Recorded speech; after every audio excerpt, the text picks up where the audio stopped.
Gawa tayo nitong healthy salad. Masarap itong side dish ng mga inihaw na liempo, manok, isda, or kaya ipinirito kahit na anong klaseng protein ay bagay na bagay dito. Ang sarap nitong kainin kahit ito lang. Bali ito yung side dish namin, meron kasi akong ginawang sushi. Okay, welcome sa aking kusina, Ate Nor's Kitchen or Ate Nor's Vlogs.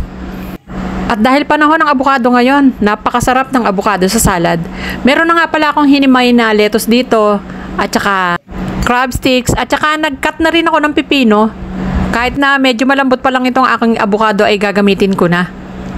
Pero pwede na yan, ayoko kasing masyadong malambot yan dahil pag malambot, nagkakaroon siya ng mga ugat-ugat at hindi masarap pag meron nun.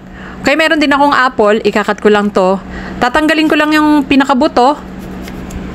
At saka ko lang to ikakat into bite size. Masarap din ito kasama na aking salad. Hinugasan ko ng mabuti yung balat niyan kasi nga hindi ko nababalatan. Isasama ko na yan. Masarap din yung meron kang nangunguyang medyo crunchy bukod pa sa cucumber at lettuce. At meron din akong stock na mais sa ref, so inilaga ko na at isasama ko na rin dito. O diba? Kaya ang sarap-sarap talaga ng kalalabasan nito. Yung kahit ito lang ang kainin mo ay busog ka na. Kaya pagsama-samahin lang natin dito sa bowl.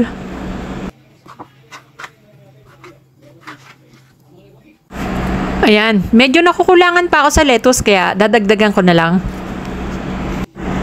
Kaya ngayon, lalagyan na natin to ng dressing. Mag-a-add lang ako dito ng mayonnaise. Mga 2 kutsara yan. Then, asin. Timplahan nyo na lang ng naaayon sa panlasa nyo. At saka pamintang durog. Maglalagay din ako nitong whole grain mustard. At mag-a-add din ako ng sesame oil. Okay, haluin lang natin mabuti hanggang sa makoat na ng dressing lahat ng ating salad.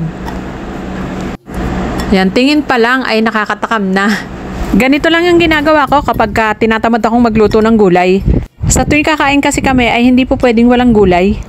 Maglalagay nga din pala ako ng half tablespoon na sugar para lang mag-balance yung lasa niyan. Ayan, super dali, super easy, masarap at masustansya. Okay, don't forget to follow my page para updated po kayo sa mga new recipes na i-upload ko. Enjoy and thank you for watching!